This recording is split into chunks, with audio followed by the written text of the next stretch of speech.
ಒಂದೇ ಥರ ಸಾಂಬಾರು ಗೊಜ್ಜು ತಿಂದು ಬೇಜಾರಾಗಿದ್ದರೆ ಈ ಥರ ಗೊಜ್ಜು ಮಾಡ್ಕೊತೀನಿ. ನಾನು ನಿಜ ಹೇಳ್ತೀನಿ, ಒಂದು ಸಲ ಮಾಡ್ಕೊಂಡು ನೀವು ತಿಂದರೆ ಮತ್ತೆ ಮತ್ತೆ ಇದನ್ನೇ ಮಾಡ್ಕೊಂಡು ತಿಂತೀರ. ನಾಲಿಗೆ ಎಷ್ಟು ಕೆಟ್ಟಿದ್ರೂ ತಕ್ಷಣ ಸರಿ ಹೋಗುತ್ತೆ, ಅಷ್ಟು ರುಚಿಯಾಗಿರುತ್ತೆ. ಮಾಡೋದು ತುಂಬ ಸುಲಭ, 5 ನಿಮಿಷ ಮಾಡ್ಕೊಬಿಡ್ಬೋದು. ಯಾವ ಥರದ ಬದನೆಕಾಯಿ ಆದರೂ ಪರವಾಗಿಲ್ಲ, ಈ ಥರ ದೊಡ್ಡ ದೊಡ್ಡ ಹೋಳಾಗಿ ಕಟ್ ಮಾಡ್ಕೊಳ್ಳಿ.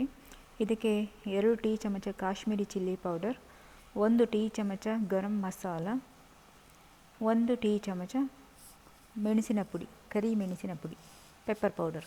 ಇದನ್ನು ಹಾಕ್ಕೊಂಡು 1 ಟೀ ಚಮಚ ಹಳದಿ ಪುಡಿ ಹಾಕ್ಕೊಳ್ಳಿ, 1 ಟೀ ಚಮಚ ಉಪ್ಪು ನೀವು ಮುಂದೆ ನೋಡ್ಕೊಂಡು ಹಾಕ್ಕೋಬೋದು, ಹೆಚ್ಚು ಕಮ್ಮಿ ಆದರೆ.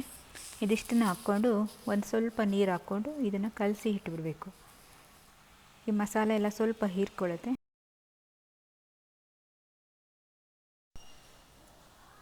ಒಂದು 2 ಟೇಬಲ್ ಚಮಚದಷ್ಟು ಎಣ್ಣೆ ಬಾಣಲಿಗೆ ಹಾಕ್ಕೊಂಡು ನಾವು ಮ್ಯಾರಿನೇಟ್ ಮಾಡಿ ಇಟ್ಕೊಂಡಿದ್ದು ಬದನೆಕಾಯಿನ ಹಾಕಿ ಚೆನ್ನಾಗಿ ಸ್ವಲ್ಪ ಸಾಫ್ಟ್ ಆಗೋವರೆಗೂ ಹುರ್ಕೋಬೇಕು. ಏನು ತಳ ಹತ್ತುತ್ತಾ ಇದೆ ತುಂಬ ಅಂತ ಅನಿಸಿದ್ರೆ ಒಂದೆರಡು ಟೇಬಲ್ ಚಮಚದಷ್ಟು ನೀರು ಹಾಕ್ಕೊಂಡು ಹುರ್ಕೋಬೋದು. ಅದು ಹುರಿತಾ ನೀರೆಲ್ಲ ಆವಿಯಾಗಿ ಹೋಗುತ್ತೆ. ನೋಡಿ, ಈ ಥರ ಸಾಫ್ಟ್ ಆದಮೇಲೆ ನಾನು ಇದನ್ನು ಕುಟ್ಟಾಣಿಗೆ ಹಾಕ್ಕೊಳ್ತೀನಿ.